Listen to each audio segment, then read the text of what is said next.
Good morning, students. I am Abhijit going to teach you math. Chapter 4 is going on, and last day हमने आप लोग को exercise 4.1 में हमने दिया था आपको बनाने के लिए पेज नंबर 49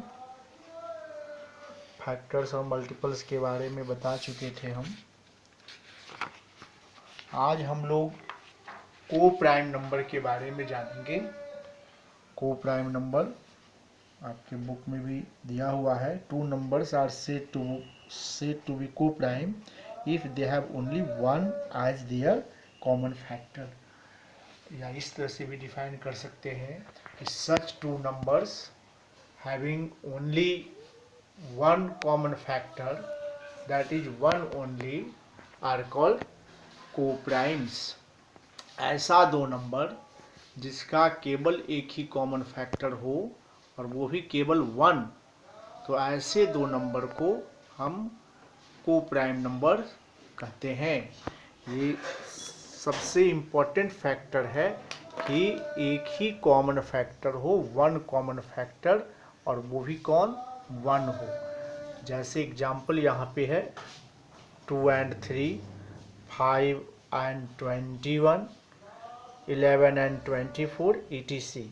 याद रखें, को प्राइम हमेशा पेयर के रूप में ही होता है, अकेला एक नंबर नहीं होता। जब होगा तो दो नंबर, और इन दोनों नंबर में हमको देखना होता है कि दोनों के कॉमन फैक्टर कौन से हैं।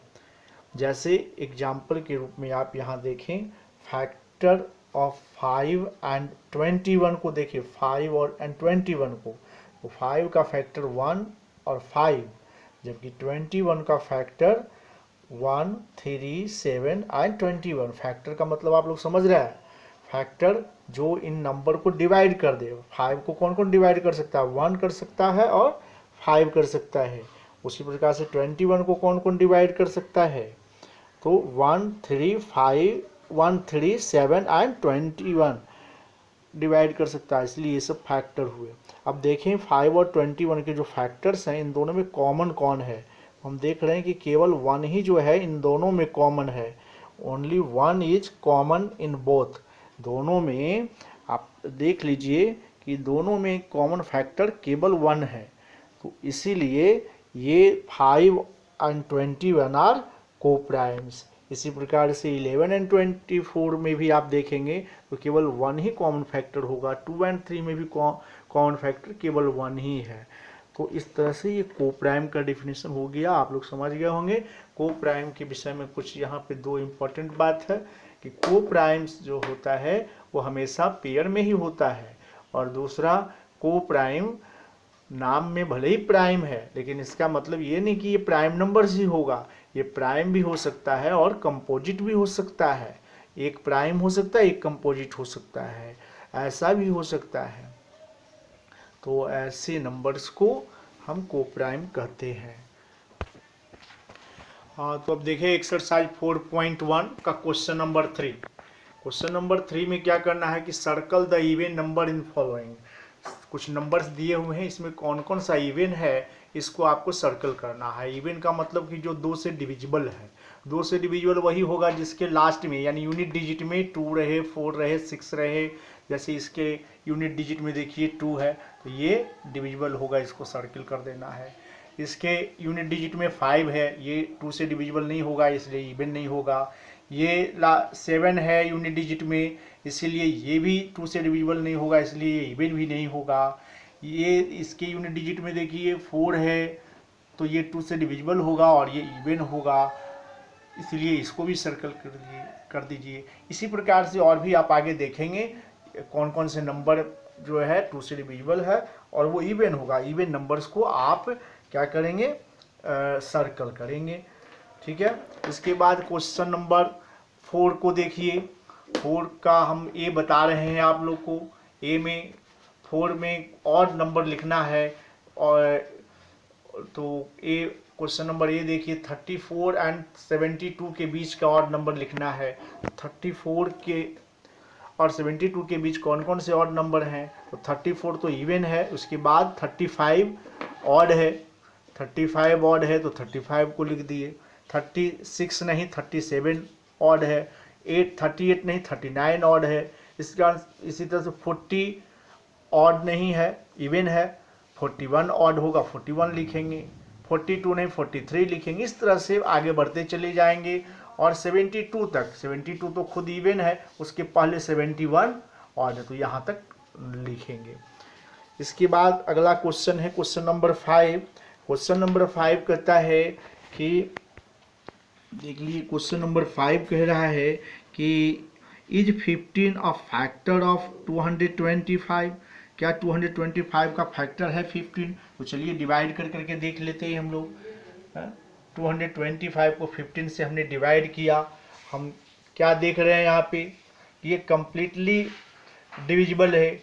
हम देखते क्या है कि 15 225 को कम्प्लीटली डिवाइड कर देता है, इसीलिए हम कहेंगे yes 15 is a factor of 225, है ना। क्यों? चूंकि सिंस 15 डिवाइडेड 225 एग्जैक्टली, हम यहाँ देख रहे हैं कि 15 ने 225 को एग्जैक्टली डिवाइड कर दिया, therefore 15 is a factor of 225, है ना। ये हो गया 15 इज अ फैक्टर ऑफ 225। सबसे पहले ये जवाब है यस, यही हमारा आंसर है। इसके बाद question number 6, check if the following pairs are coprimes. चेक कीजिए कि कोप्राइम है या नहीं है। देखिए 5 एंड 7, क्वेश्चन नंबर 6 का ये 5 एंड 7। फैक्टर ऑफ 5 पहले निकाल लीजिए, कौन कौन है फैक्टर ऑफ 5, यानी 5 किसके किसके टेबल में आता है, 1 एंड 5 के टेबल में आता है। 7 का फैक्टर कौन कौन है, तो 1 एंड 7। तो इन दोनों में हम क्या देख रहे हैं कि केवल 1 ही कॉमन फैक्टर है ना, ये 1 ही दोनों में कॉमन है। Since 1 is only common factor, therefore 5 and 7 are coprimes. तो इसी प्रकार से और भी जो नंबर्स दिए हुए हैं उसको आप चेक करेंगे। जैसे अगला नंबर है 25 एंड 30। तो 25 1 से भी डिविजिबल है, 5 से भी डिविजिबल है, और 30 भी 1 से डिविजिबल है, 5 से डिविजिबल है। तो इसका कॉमन फैक्टर तो 1 और 5 दोनों हो जाएगा, इसलिए ये कोप्राइम नहीं होगा। तो इसी प्रकार से जैसे हम ए बनाए हैं उसी प्रकार से पहले आप लोग फैक्टर निकाल लेंगे 25 का, और उसके बाद 30 का भी फैक्टर निकाल लेंगे, फिर देखिएगा दोनों में कौन कौन कॉमन है। और यदि केवल एक ही कॉमन फैक्टर हुआ, केवल 1, तो हम उसको कोप्राइम कहेंगे, अदरवाइज नहीं कहेंगे। नेक्स्ट क्वेश्चन 7 है। तो 7 नंबर में क्या है कि is 1435 is a multiple of 35। क्या 35 का मल्टीपल है? तो चलिए यहाँ भी हम डिवाइड कर करके देख लेंगे। 35 से हमने 1435 को डिवाइड किया, हम देख रहे हैं यहाँ पे कि बिल्कुल डिवाइड हो गया, नीचे में कुछ रिमाइंडर नहीं बच रहा है। इसका मतलब है कि 1435 जो है is divisible by 35, completely divisible है, therefore 1435 is a multiple of 35। तो इस तरह से डिवाइड करके हम लोग देख लेंगे, डिवाइड हो जाता है तो मल्टीपल है, डिवाइड हो गया तो फैक्टर भी है ना। बीच वाला जो है, बीच वाला मल्टीपल होता है ना, और ये जो किनारे में है वो फैक्टर होता है। तो इस तरह से ये एक्सरसाइज हमारा खत्म हो गया।